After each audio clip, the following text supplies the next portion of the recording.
All right, class. Welcome to your second um, classroom of Mo's flipped videos. Today we're going to be talking about the colonial governments. We're going to first look at two English documents that the colonists used to base their early forms of government on. Um, the first English political tradition was the Magna Carta. Okay, and that's an English document, and what the Magna Carta said, guaranteed was individuals the right to a fair trial by their peers and forced the king to obtain the consent of nobles before imposing any taxes. And the second one is going to be the Bill of Rights of 1689, and that guaranteed trial by jury, right to petition Parliament, and other personal freedoms, as well as freedom of speech and debate in the Parliament. Now, when we start talking about our Bill of Rights, you'll see that there are a lot of similarities in the Bill of Rights of 1689 and our Bill of Rights. All right, so the rise of colonial self government. Here we go. All right, we're going to talk about the Mayflower Compact, town meetings, the Virginia House of Burgesses, Fundamental Orders of Connecticut. These were all early documents to establish a representative government.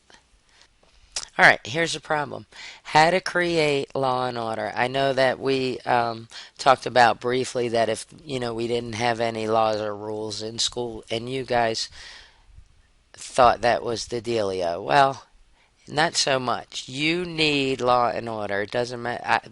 Whatever you guys think would be great, where you could do whatever you want, not so much.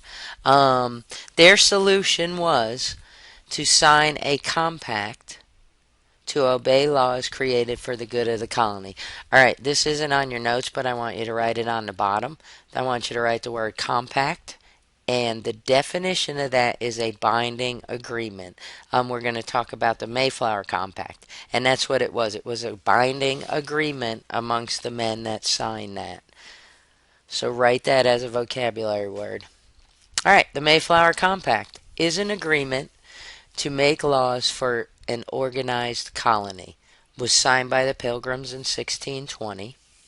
And when they signed that, they agreed to follow all laws made by elected leaders. Majority rule. This is on your notes, guys. It's a vocabulary word that I want you to know, okay? Uh, and what majority rule is, it means that laws agreed upon by the majority of people, but obeyed by all the people, okay? In my classroom, I go, all right, who wants all that say yes, raise your hand. All that say no, okay, and I always choose the one that has the most people. That is majority rule. Self-government, another term you need to be familiar with, and that is a government in which the people make laws for themselves and agree to obey them. Starving time, I should have took that off there. First Thanksgiving, we all know that the Pilgrims were part of the first Thanksgiving, the Pilgrims and the Indians.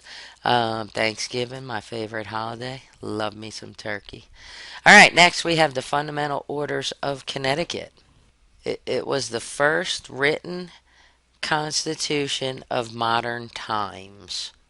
Make sure you're filling in your notes as we go along.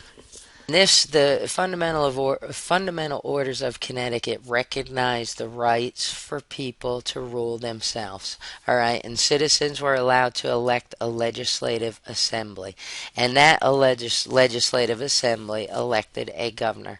Again, guys, this is all. These documents are all where our government is based off. Of course, now it's changed as times change, but that's really the foundation of our government we have today. The Virginia House of Burgesses is the next one. Okay, and that was founded at Jamestown in 1619. And that was established to represent the settlers. All right, and what What they did in the House of Burgesses is that they dealt with local matters and served as a place to protest against the policies of royal governors sent from London. It was an orderly place for them to take care of local matters and problems that they had. I know it's not really a quote unquote document, but again, it has a lot to do with our government that we'll be learning later on in the year. The House of Burgesses that became known as the General Assembly of Virginia, which it continues to this day. All right, so there were several reasons for the rise of colonial assemblies in the colonies. And the first reason was that the distance from England.